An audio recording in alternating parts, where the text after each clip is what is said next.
Shalom. In Acts chapter 16 verses 19 to 26 says thus, when her owners realized that their hope of making money was gone, they seized Paul and Silas and dragged them into the marketplace to face the authorities. They brought them before the magistrate and said, "These men are Jews and are throwing our city into an uproar by advocating customs unlawful for us Romans to accept or practice." The crowd joined in the attack against Paul and Silas, and magistrates ordered them to be stripped and beaten with rods. After they had been severely flogged, they were thrown into prison, and the jailer was commanded to guard them carefully. When he received these orders, he put them in the inner cells and fastened their feet in the stocks.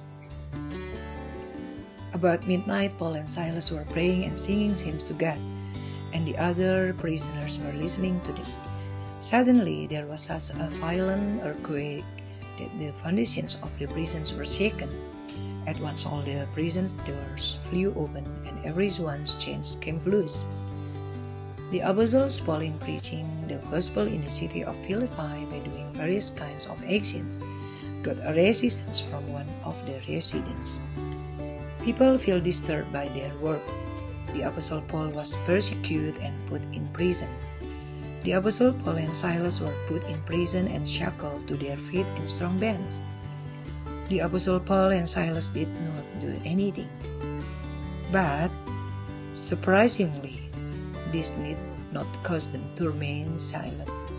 Although their bodies were tortured in prison with their feet in shackles, the apostles Paul and Silas spent their uncomfortable time in prayer and praise to the Lord. The prayers and praises of these two servants of the Lord had a great impact. Dear brothers and sisters, the above statement actually reminds those who belong to God not to waste time by busying themselves. The time given to us by God should be used joyful to praise the name of the Lord. Amen.